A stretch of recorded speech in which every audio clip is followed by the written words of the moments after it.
13 साल की उम्र, वजन सिर्फ 30 किलो, पैरों में ऐसा इन्फेक्शन कि मतलब चलना तो दूर की बात है, ठीक से खड़ा होना भी मुश्किल है, और ऊपर से टीबी जैसी गंभीर बीमारी जी। तो आमतौर पर ऐसी स्थिति में किसी अनाथ बच्चे को देखकर एक आम इंसान क्या करता है?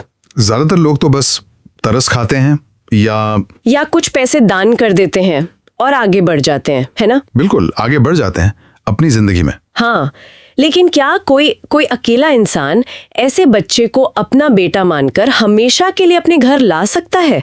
आज की हमारी इस चर्चा का जो हमारा डीप डाइव है, उसका केंद्र ठीक यही चौंकाने वाला फैसला है। और ये फैसला सच में जो हमारी एक आम धारणा है ना, उसको पूरी तरह तोड़ देता है। हाँ, मतलब एक नवजात शिशु की वो जो क्लीन स्लेट वाली साफ सुथरी तस्वीर होती है, ये उससे बहुत अलग है।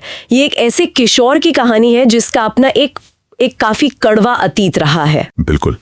हम हमेशा सोचते हैं कि गोद लेने का मतलब है बस एक गोल मटोल सा मुस्कुराता हुआ शिशु घर लाना, लेकिन आज हम जिस स्रोत की गहराई में जा रहे हैं वो कोई बोरिंग सरकारी रिपोर्ट नहीं है। सही कहा। ये डिजिटली सक्सेस नाम के YouTube चैनल पर आशीष गुप्ता की एक वीडियो डायरी है। आशीष एक सिंगल पिता हैं जिन्होंने 13 साल के आरव को गोद लिया है। एक 13 साल के बच्चे को, वो भी एक सिंगल पिता के द्वारा, ये सुनने में ही काफी भारी लगता है। हाँ, और हमारा मिशन भी आज यही है कि इस एक कहानी के जरिए हम समझें कि भारत में खासकर एक बड़े बच्चे को गोद लेने की जो पूरी व्यवस्था है वो असल में कितनी थका देने वाली है, और कैसे एक इंसान की जिद किसी की पूरी दुनिया पलट सकती है। एकदम सही।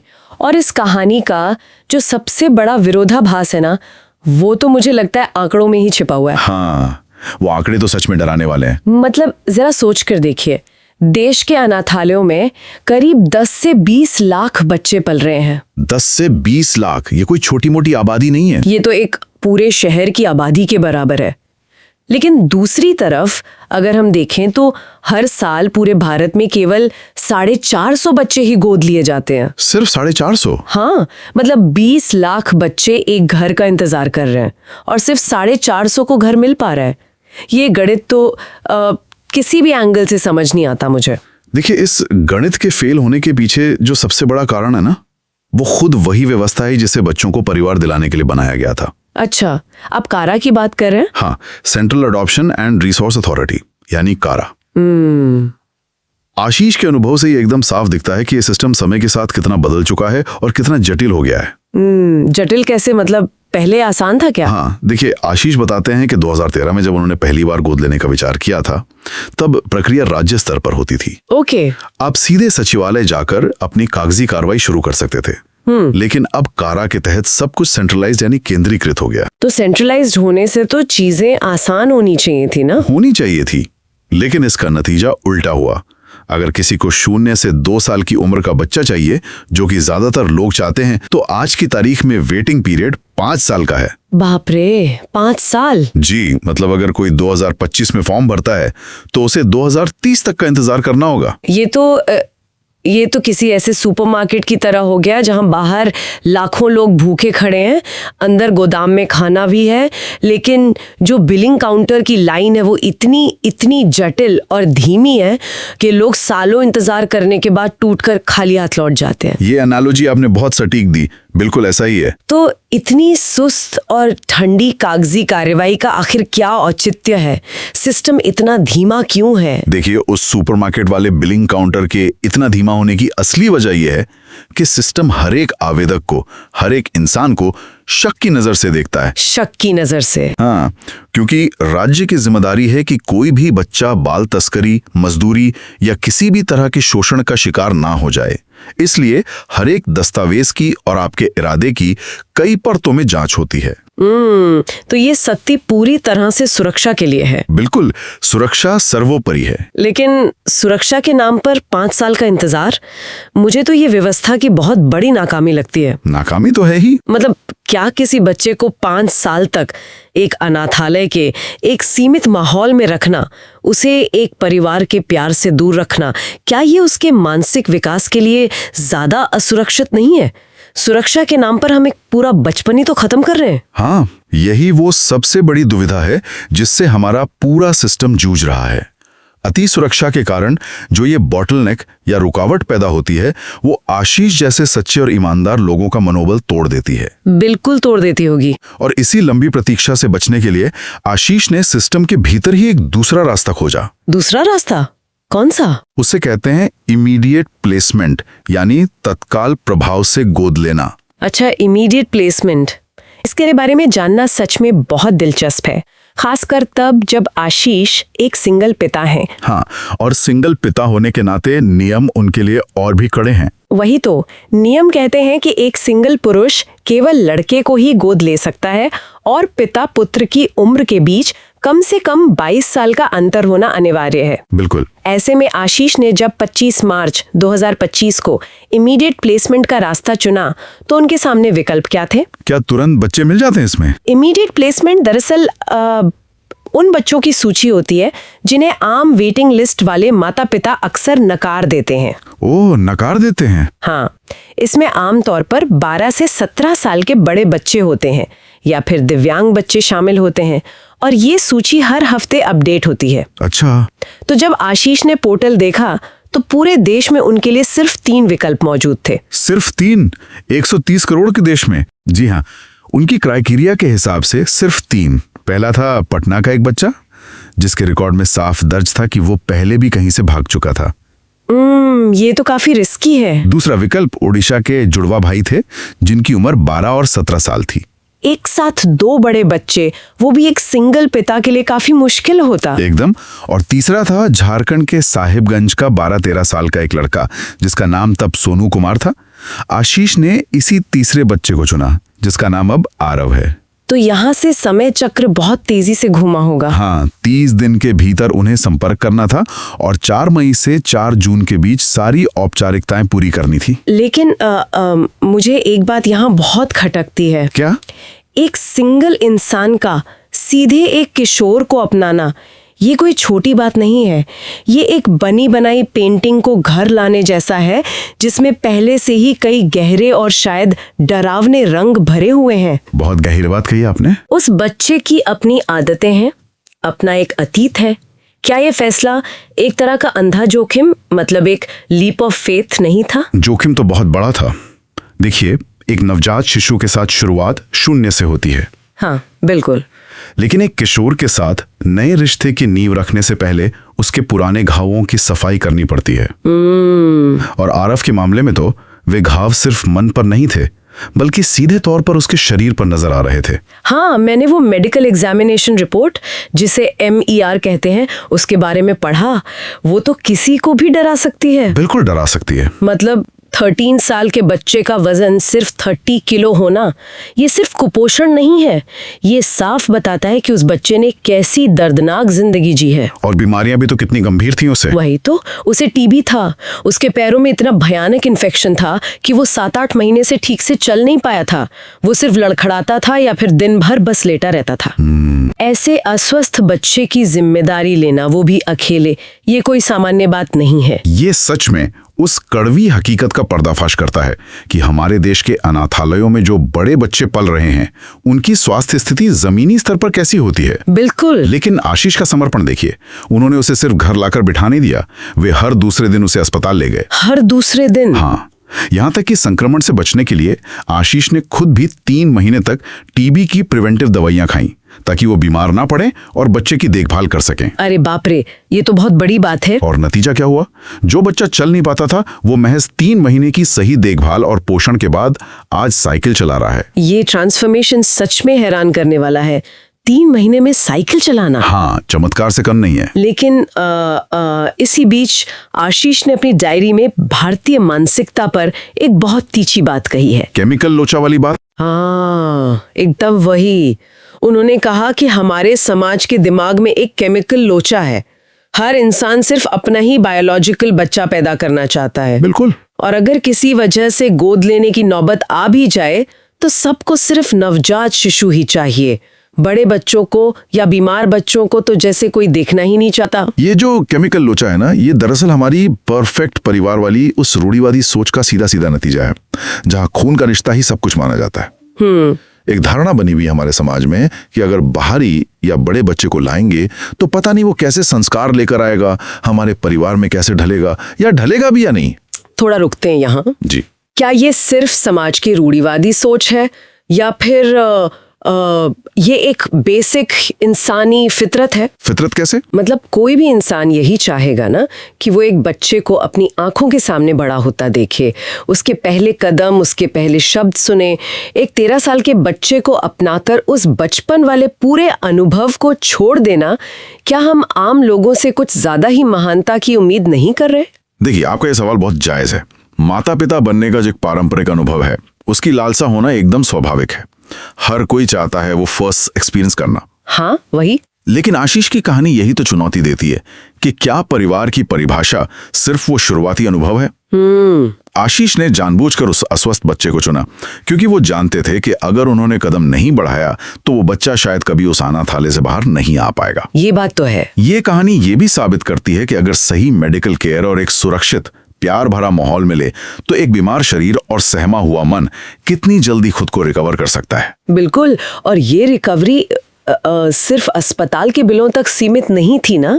नहीं, बिल्कुल नहीं। मैंने देखा कि कागजी कार्रवाई की जो बीमारी है वो तो आरफ की टीबी की बीमारी से भी ज्यादा लंबी खिंची। अरे वो तो एक अलग ही संघर्ष है। आशीष का इस पूरी प्रक्रिया में लगभग 60 से 70 हजार रुपए का खर्च तो हुआ ही, लेकिन असली संघर्ष पैसों का नहीं था, वो था होम स्टडी रिपोर्ट यानी HSR का। हाँ, वो HSR, ये कोई साधारण फॉर्म तो होता नहीं है। बिल्कुल नहीं, ये आपके पूरे जीवन का, आपके चरित्र का एक बेहद सख्त ऑडिट है। ऑडिट? मतलब कैसे? अधिकारियों की एक पूरी टीम आपके घर आती है, आपकी सैलरी स्लिप देखती है, इनकम टैक्स रिटर्न खंगालती है, आपके स्वास्थ्य का सर्टिफिकेट मांगती है। बाप रे। और मुझे तो सबसे डरावना हिस्सा वो लगा कि वे आस पड़ोस के लोगों से भी आपके बारे में फीडबैक लेते हैं। हाँ, पड़ोसियों से पूछताछ होती है। मतलब सोच कर देखिए, अगर कोई पड़ोसी किसी पुरानी खुन्नस में या जलन में कुछ उल्टा सीधा कह दे तो क्या आपकी पूरी प्रक्रिया वहीं रुक सकती है? बिल्कुल रुक सकती है, या कम से कम उसमें बहुत बड़ी अड़चन तो आ ही सकती है। और इसके ऊपर से वे आपके इरादे परखते हैं, जिसे मोटिवेशन फॉर अडॉप्शन कहते हैं। क्या बच्चा क्यों गोद लेना चाहते हैं? हाँ, ये सब इसलिए किया जाता है ताकि ये सुनिश्चित हो सके कि गोद लेने वाला व्यक्ति मानसिक और आर्थिक रूप से उस जिम्मेदारी के लिए पूरी तरह तैयार है या नहीं। अच्छा, तो जब 4 मई को आरव उनके लिए रिजर्व हुआ, उसके बाद क्या हुआ? 27 मई को प्री अडॉप्शन फॉस्टर केयर का आदेश आया। ये फॉस्टर केयर क्या होता है यहाँ? ये असल में 1 महीने का ट्रायल पीरियड होता है। सरकार ये देखना चाहती है कि बच्चा और पिता दोनों एक ही छत के नीचे बिना किसी खतरे या परेशानी के एडजस्ट कर पा रहे हैं या नहीं। ओहो, मतलब इस ट्रायल पीरियड के दौरान जो इंटरव्यू होते हैं, जैसे वो district child protection officer DCPO, हाँ, और चाइल्ड वेलफेयर कमेटी CWC, यहाँ तक कि डिप्टी कमिश्नर के स्तर पर भी इंटरव्यू होते हैं। ये 20-22 दिन का समय तो किसी भी इंसान को मानसिक रूप से थका देने के लिए काफी है। ऐसा लगता है जैसे हर दिन कोई नई परीक्षा चल रही हो। और मजे की बात देखिए, परीक्षा बच्चे के घर आने के बाद भी खत्म नहीं होती। और क्या बच गया भाई? उसके बाद शुरू होता है पहचान का संघर्ष। सोनू कुमार से आरव गुप्ता बनने का सफर कागजों पर इतना आसान नहीं है। आधार कार्ड वाला मसला।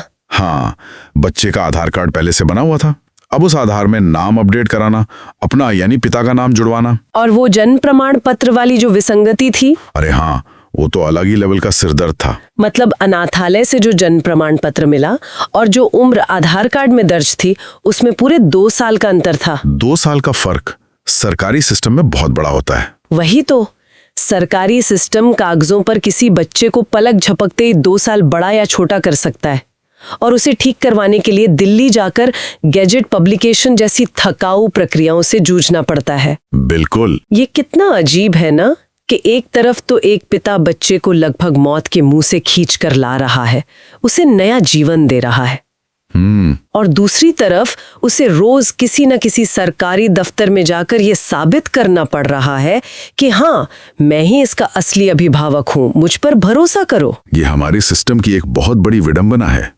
जो सिस्टम, जो प्रक्रिया बच्चे के अधिकार और उसकी भलाई के लिए खड़ी की गई है, वही सिस्टम उस बच्चे को बचाने वाले को हर कदम पर कटघरे में खड़ा कर देता है। एकदम सही बात है। लेकिन देखिए, जो लोग इस चक्रव्यूह से इस भूल भुलैया से बाहर निकल आते हैं, उनका असली काम कागजों से नहीं बल्कि बच्चे के दिमाग और उसके भविष्य को संवारने से शुरू होता है। हाँ, और भविष्य को संवारना। जब बात शिक्षा की आती है तो स्थिति और भी गंभीर दिखती है। बहुत गंभीर। आरव 13 साल का है, लेकिन आशीष के वीडियो के अनुसार उसकी पढ़ाई का स्तर सिर्फ ABCD तक सीमित था। सोचिए, 13 साल की उम्र में। हाँ, उसे हिंदी के अक्षर भी ठीक से नहीं आते थे। फिर भी उसका दाखिला सीधे 6ठी कक्षा में करवाया गया। 13 साल की उम्र में सीधे 6ठी कक्षा का सिलेबस पढ़ना, वो भी तब जब बुनियादी शिक्षा, जो बेसिक्स होते हैं, वो बिल्कुल शून्य हो। ये तो किसी पहाड़ पर नंगे पैर चढ़ने जैसा है। बिल्कुल, लेकिन आशीष रोज उसके साथ बैठकर 1 घंटा उसे खुद पढ़ाते हैं। ये बहुत जरूरी है। मैंने वीडियो में एक हिस्सा देखा जहां आरव खुद कैमरे के सामने आकर टूटी फूटी अंग्रेजी में अपना परिचय देने की कोशिश करता है। हाँ, वो क्लिप बहुत प्यारी है। वो थोड़ा घबराता है, अटकता है, लेकिन वो कोशिश कर रहा है। ये उसकी प्रगति का, उसके इम्प्रूवमेंट का एक बहुत बड़ा संकेत है। एकदम। लेकिन इसी के साथ आशीष एक बात और जोड़ते हैं जो मुझे सच में सोचने पर मजबूर कर गई। क्या बात? वे कहते हैं कि आरव पढ़ाई में भले ही कमजोर हो, लेकिन दुनियादारी और समझदारी में वो नंबर 1 है। ये जो दुनियादारी है ना, अनाथालयों या सड़कों पर पलने वाले बच्चों में ये स्ट्रीट स्मार्टनेस बहुत जल्दी आ जाती है। जल्दी आ जाती है। कैसे? देखिए, जब आपके पास सुरक्षा देने वाले माता पिता नहीं होते, एक सेफ एनवायरनमेंट नहीं होता, तो आप बहुत छोटी उम्र में ही लोगों को पढ़ना सीख जाते हैं। सर्वाइवल के लिए। हाँ, परिस्थितियों को भांपना और सर्वाइव करना उनकी मजबूरी बन जाती है। वे अपनी उम्र से कहीं ज्यादा परिपक्व या मैच्योर हो जाते हैं। इसी बात को समझाने के लिए आशीष ने एक एनोलॉजी दी, एक तुलना की, जिस पर मैं थोड़ी चर्चा करना चाहूंगी। वो स्ट्रीट डॉग वाली तुलना। हाँ, उन्होंने कहा कि जिस तरह सड़क पर रहने वाले कुत्ते यानी स्ट्रीट डॉग्स किसी परिवार में जाते ही बहुत जल्दी वफादार हो जाते हैं और खुद को उस नए माहौल में तुरंत ढाल लेते हैं, वैसे ही आरव ने भी तुरंत खुद को इस नए घर में ढाल लिया है। ये बात उन्होंने बहुत ऑब्जर्वेशन के बाद कही है। मतलब आशीष बताते हैं कि आरव बिना किसी अलार्म के सुबह 4-5 बजे उठ जाता है, घर के कामों में मदद करता है और कभी किसी चीज की जिद नहीं करता। ये तुलना अब भले ही कुछ लोगों को सुनने में थोड़ी असहज लगे, थोड़ी अजीब लगे। हाँ, थोड़ी अजीब तो है, लेकिन इसके पीछे की जो भावना है वो बच्चे की उस जबरदस्त अनुकूलन क्षमता यानी अडेप्टेशन की तारीफ करना है। वो बच्चा जानता है कि उसे क्या मिला है और वो उसे किसी भी कीमत पर खोना नहीं चाहता। लेकिन यहीं पर मेरा एक सवाल है आपसे। पूछिए। क्या बिना कोई शिकायत किए हर बात मान लेना, सुबह जल्दी उठ के सारे काम करना, क्या ये सच में उस नए रिश्ते का प्यार है? तो आपको क्या लगता है? मुझे लगता है कि क्या ये एक गहरी सर्वाइवल इंस्टिंक्ट नहीं है? Survival instinct? हाँ, जिसे हम मनोविज्ञान में ट्रॉमा रिस्पॉन्स कहते हैं, कि अगर मैं एकदम आदर्श बनकर रहूंगा, कोई गलती नहीं करूंगा, तो मुझे वापस उस नर्क में, उस अनाथालय में नहीं भेजा जाएगा। क्या ये एक डरे हुए बच्चे की खुद को बस बचाए रखने की कोशिश नहीं है? देखिए, मनोविज्ञान के नजरिए से आपका ये अवलोकन बहुत ही गहरा और एकदम सटीक है ना? हाँ, शुरुआत में इतने कठिन हालात से आने वाला बच्चा अक्सर आज्ञाकारिता को, ओबीडियंस को एक ढाल की तरह इस्तेमाल करता है। एक शील्ड की तरह। बिल्कुल, ये उसका सर्वाइवल मैकेनिज्म होता है। लेकिन आशीष का जो अनुभव है वो ये भी बताता है कि अब ये सिर्फ डर नहीं रह गया है। अच्छा, बदलाव आ रहा है। हाँ, आशीष खुद कहते हैं कि आरव 80% उनके नियंत्रण में है, उनकी बात मानता है, लेकिन 20% वो कभी कभी भटक भी जाता है। ओह, मतलब थोड़ी शैतानी करने लगा है। एग्जैक्टली। वो 20% का भटकना, थोड़ी बहुत नाफरमानी करना या टीनेज वाले नखरे दिखाना, हाँ, ये दरअसल इस बात का सबसे बड़ा सबूत है कि वो अब सुरक्षित महसूस कर रहा है। वो अब एक आम टीनेजर की तरह बर्ताव करने लगा है, क्योंकि उसे पता है कि छोटी मोटी गलती पर उसे घर से निकाला नहीं जाएगा। अरे वाह, ये तो बहुत ही पॉजिटिव बात है। मतलब वो अपनी खोल से बाहर आ रहा है। बिल्कुल। और आशीष का मानना है कि अगर वे अगले 3-4 साल, मतलब आरव के 17-18 साल का होने तक उसे सही दिशा दे पाएं, उसे भटकने से रुक पाएं, तो उसका पूरा जीवन संवर जाएगा। यह बहुत बड़ी बात है। आशीष इस बात को समझते हैं कि एक टीनेजर को घर लाना कोई बॉलीवुड की परी कथा नहीं है। एकदम नहीं। कुछ खराब अनुभव भी आते हैं क्योंकि बच्चा अपने पुराने माहौल से, जो कि बहुत रफ था, वहां से कुछ अवांछित चीजें भी सीख कर आता है। हाँ, ये स्वाभाविक है। लेकिन आशीष का ये आत्मविश्वास कि मैं इसे टैकल कर ले जाऊंगा, यही उस पूरी प्रक्रिया की सबसे बड़ी जीत लगती है मुझे। सही कहा आपने। इमीडिएट प्लेसमेंट के जरिए एक ऐसे बड़े बच्चे की जिंदगी बदल देना जिसे शायद समाज ने नकार ही दिया था। हाँ, नकार ही दिया था। ये साबित करता है कि अगर इंसान ठान ले तो सिस्टम की हर एक रुकावट को पार किया जा सकता है। कागजी अड़चने हों, डराने वाली मेडिकल रिपोर्ट हों या समाज का वो केमिकल लोचा, सब पीछे छूट जाता है। हाँ, ये सब एक मजबूत इरादे और प्यार के सामने बहुत छोटे पड़ जाते हैं। तो आज की इस पूरी चर्चा ने गोद लेने की साफ सुथरी और आदर्शवादी तस्वीर को पूरी तरह से एक यथार्थवादी और संघर्ष से भरी तस्वीर में बदल दिया है। बिल्कुल, और ये सच्चाई जानना सबके लिए बहुत जरूरी था। लेकिन इस डीप डाइव को खत्म करने से पहले मुझे लगता है कि एक नया नजरिया सामने रखना जरूरी है।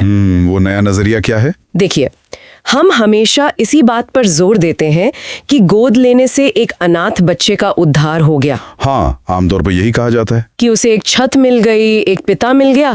लेकिन एक 40 साल के सिंगल पुरुष के उस अकेलेपन के बारे में सोचिए जिसने उसे इस इतनी लंबी और थका देने वाली प्रक्रिया से गुजरने की ताकत दी। हाँ, ये तो हमने सोचा ही नहीं। आरव ने उस खाली घर को जिस तरह भरा है, उसे देखकर अगर कोई गहराई से सोचे तो एक सवाल मन में जरूर उठता है। कौन सा सवाल?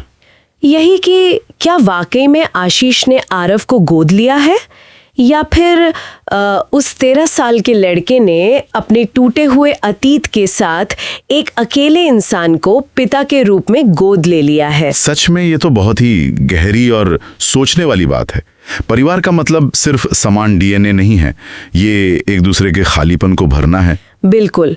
अगली बार जब भी कोई परिवार शब्द सुनेगा तो मुझे उम्मीद है कि आशीष और आरव के इस सफर को जरूर याद करेगा। आज की चर्चा में बस इतना ही।